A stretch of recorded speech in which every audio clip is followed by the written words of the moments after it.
हाय दोस्तों, कैसे हैं। आशा करते हैं आप स्वस्थ होंगे, मस्त होंगे। दोस्तों, जो डी ट्रिपल एस बी की वैकेंसीज का इंतजार कर रहे थे उनके लिए गुड न्यूज है। उनका इंतजार खत्म होने वाला है।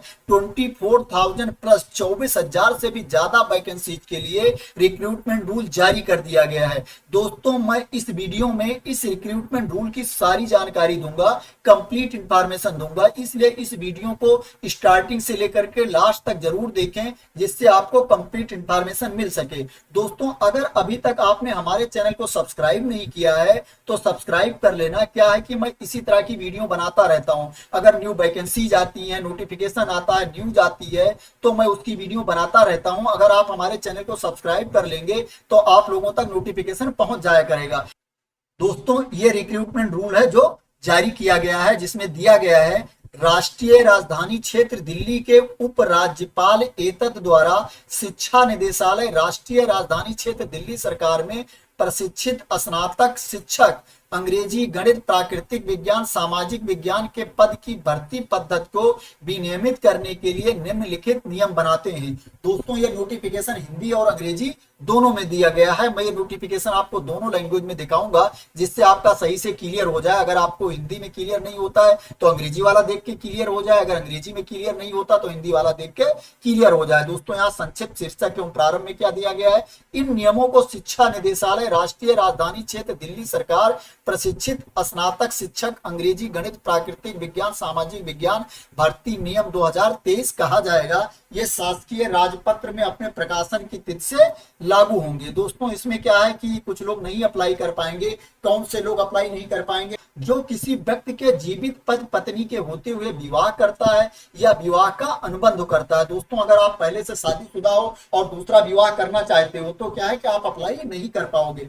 जो एक जीवित पति पत्नी के होते हुए किसी व्यक्ति से विवाह कर चुका है या विवाह अनुबंध कर चुका है, दोस्तों क्या है कि आपके पास पहले से पति है या पत्नी है और आप क्या है कि दूसरा विवाह कर लिए हो तो भी आप अप्लाई नहीं कर पाओगे। शर्त यह है कि यदि राष्ट्रीय राजधानी क्षेत्र दिल्ली सरकार संतुष्ट है कि ऐसा विवाह ऐसे व्यक्ति एवं विवाह के अन्य पक्षकार पर लागू व्यक्तिगत कानून के अंतर्गत अनुमत है और इस बात से संतुष्ट हो जाने पर कि ऐसा करने के लिए विशेष आधार है, किसी भी ऐसे व्यक्ति को इस नियम के प्रवर्तन की छूट दे सकेगा। दोस्तों, और नीचे क्या दिया गया है। दोस्तों, यहाँ दिया गया है कि इन विषयों के लिए वैकेंसी है। मैं आपको अंग्रेजी वर्जन पे लेके चलता हूँ, इंग्लिश वाले नोटिफिकेशन पे लेके चलता हूँ, वहां हिंदी में बताऊंगा और इंग्लिश वाला दिखाऊंगा जिससे क्या है कि दोनों लैंग्वेज वाले को क्लियर हो जाए।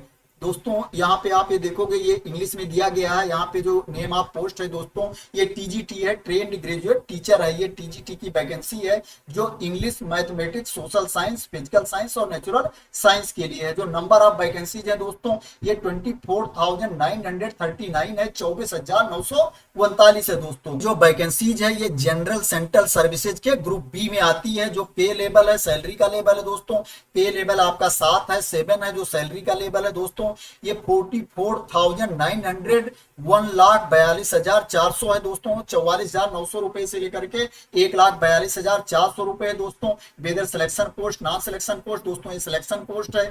जो आपकी एज होनी चाहिए वो 30 ईयर से ज्यादा नहीं होनी चाहिए, 30 साल से ज्यादा नहीं होनी चाहिए। अगर आप गवर्नमेंट सर्वेंट हो, गवर्नमेंट एम्प्लॉय हो तो आपको 5 साल की छूट मिल सकती है। दोस्तों, जो आपका क्वालिफिकेशन होना चाहिए दोस्तों, आपके पास बैचलर डिग्री होनी चाहिए, ग्रेजुएशन डिग्री होनी चाहिए, 50% अंकों के साथ, 50% मार्क्स के साथ। दोस्तों, या आपके पास पीजी होना चाहिए, पोस्ट ग्रेजुएट होना चाहिए 50% अंकों के साथ, या आपके पास BElEd, BSc BEd, BA BEd होना चाहिए दोस्तों, या आपके पास बीएड एमएड होना चाहिए और आपको सीटेट क्वालिफाई होना चाहिए। क्वालिफिकेशन क्या है आपको क्लियर हो गया होगा। आपके पास ग्रेजुएशन डिग्री होनी चाहिए 50% अंकों के साथ, या आपके पास पीजी मास्टर डिग्री होनी चाहिए 50% अंकों के साथ, या BElEd, BSc BEd, BA BEd होना चाहिए, या बीएड एमएड होना चाहिए और आपको सीटेट क्वालिफाई होना चाहिए। सीटेट कंपलसरी है दोस्तों। इसके बाद नीचे यहाँ क्या दिया गया है दोस्तों, क्या है कि अगर आप TGT natural science, physical science के लिए अप्लाई कर रहे हो तो इन विषयों में से, इन सब्जेक्ट्स में से एक सब्जेक्ट्स आपके पास होना चाहिए,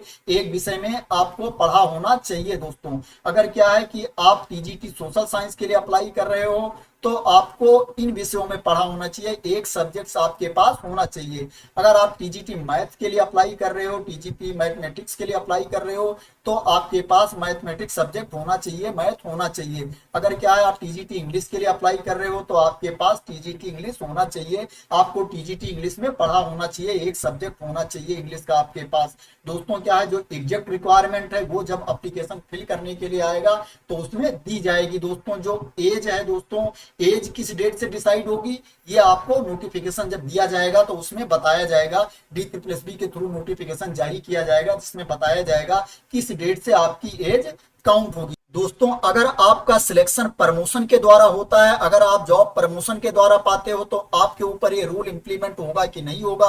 दोस्तों जो एज वाला रूल है वो आपके ऊपर इंप्लीमेंट नहीं होगा, जो एजुकेशन क्वालिफिकेशन का रूल है वो आपके ऊपर इंप्लीमेंट होगा। बट अगर आप क्या है कि प्राइमरी नर्सरी के टीचर हो, MCD directorate of education laboratory assistant of director of education के क्या है कि अगर प्राइमरी नर्सरी में आप टीचर हो तो आपके ऊपर जो 50% 50% क्राइटेरिया वाला रूल है, 50% अंक वाला जो रूल है वो आपके ऊपर इंप्लीमेंट नहीं होगा। दोस्तों इसमें आपका प्रोबेशन पीरियड क्या होगा, दोस्तों इसमें जो आपका प्रोबेशन पीरियड होगा वो 2 साल का होगा, 2 ईयर का होगा। No probation is required for promotion from primary nursery teacher to TGT. अगर प्राइमरी नर्सरी टीचर से आपका टीजीटी में प्रमोशन होता है तो आपके ऊपर प्रोबेशन पीरियड वाला ये रूल इंप्लीमेंट नहीं होगा, आपको प्रोबेशन पर नहीं रखा जाएगा। अब इसमें सवाल ये उठता है कि रिक्रूटमेंट कैसे होगा। दोस्तों जो मेथड ऑफ रिक्रूटमेंट क्या है, दोस्तों इसमें रिक्रूटमेंट 20% प्रमोशन के द्वारा किया जाएगा, 20% प्रमोशन के द्वारा किया जाएगा और 80% डायरेक्ट रिक्रूटमेंट के थ्रू किया जाएगा, 80% डायरेक्ट रिक्रूटमेंट के थ्रू किया जाएगा। दोस्तों ये इंग्लिश का वर्जन था, मैंने आपको इसमें बता दिया, आपको हिंदी में बता दिया और अंग्रेजी में दिखा दिया। ऊपर जो दिया गया था वो हिंदी में दिया गया था, हिंदी वाला भी मैं आपको बता देता हूँ। वैसे मैंने आपको हिंदी में ही बताया है, क्लियर हो गया होगा। अगेन मैं आपको क्लियर कर देता हूँ। दोस्तों जो ये भर्ती है यह प्रशिक्षित स्नातक शिक्षक टीजीटी के लिए है और ये जो इसमें विषय होंगे वो अंग्रेजी, गणित, सामाजिक विज्ञान, शारीरिक विज्ञान, प्राकृतिक विज्ञान होगा। जो नंबर ऑफ वैकेंसीज है दोस्तों, पदों की संख्या है वो 24,939 है, इसमें चेंज भी हो सकता है। दोस्तों जो वर्गीकरण है ये सामान्य केंद्रीय सेवा के अंतर्गत आता है, अलिपिकीय अराजपत्रित समूह फा के अंतर्गत आता है। जो वेतन का मैट्रिक्स है, सैलरी का लेवल है वो 7 है, जिसमें 44,900 से लेकर के 1,42,400 रुपए सैलरी का लेवल है। क्या है चयन पद है, हाँ ये चयन पद है। जो इसमें एज होनी चाहिए वो 30 साल से ज्यादा नहीं होनी चाहिए। अगर क्या है कि आप गवर्नमेंट के एम्प्लॉई हो तो आपको 5 साल की छूट मिल सकती है, यहाँ पे दिया गया है 30 वर्ष से ज्यादा नहीं होनी चाहिए। केंद्र सरकार द्वारा जारी आदेशों अथवा आदेशों के अनुसार सरकारी कर्मचारियों के लिए 5 वर्षों तक शिथिलनीय है, 5 वर्षों की छूट मिल जाएगी। दोस्तों जो एजुकेशन क्वालिफिकेशन है दोस्तों, शैक्षिक योग्यता है उसको मैंने ऑलरेडी बता दिया है। आपके पास ग्रेजुएशन होना चाहिए, स्नातक होना चाहिए 50% अंकों के साथ, या आपके पास पीजी होना चाहिए, पोस्ट ग्रेजुएट होना चाहिए, स्नातकोत्तर होना चाहिए 50% अंकों के साथ, या आपके पास BElEd, BSc, BEd, BA, BEd का होना चाहिए, 4 वर्ष का कोर्स होना चाहिए, या आपको बीएड, एमएड होना चाहिए। और आपको क्या है कि केंद्रीय शिक्षक पात्रता परीक्षा सीटेट आपको क्वालिफाई होना चाहिए। दोस्तों ये मैंने ऑलरेडी बता दिया है कि अगर आप क्या है कि टीजीटी प्राकृतिक विज्ञान, शारीरिक विज्ञान के लिए अप्लाई करते हो तो ये विषय आपके पास एक विषय होना चाहिए, इन विषयों में से एक विषय आपके पास होना चाहिए, एक विषय में आपको पढ़ा होना चाहिए। सामाजिक विज्ञान के लिए अप्लाई करते हो तो इन विषयों में आपके पास एक विषय होना चाहिए, एक विषय में आपको पढ़ाई होना चाहिए। अगर गणित के लिए अप्लाई करते हो तो आपके पास गणित होना चाहिए, अंग्रेजी के लिए अप्लाई करते हो तो अंग्रेजी आपके पास होना चाहिए। अगर प्रमोशन के द्वारा आपकी भर्ती होती तो आपके ऊपर क्या है कि जो एज वाली क्राइटेरिया है, आयु वाली क्राइटेरिया है वो इम्प्लीमेंट नहीं होगी, शैक्षिक योग्यता वाली लागू होगी। उसमें भी क्या है कि अगर आप स्नातक या स्नातकोत्तर में जो 50% अंकों वाली है वो क्राइटेरिया लागू नहीं होगी। अगर आप दिल्ली नगर निगम शिक्षा निदेशालय के सहायक सचिव, प्राथमिक नर्सरी तथा शिक्षा निदेशालय के प्रयोगशाला सहायक के रूप में काम कर रहे होंगे तो उनपे इम्प्लीमेंट नहीं होगी।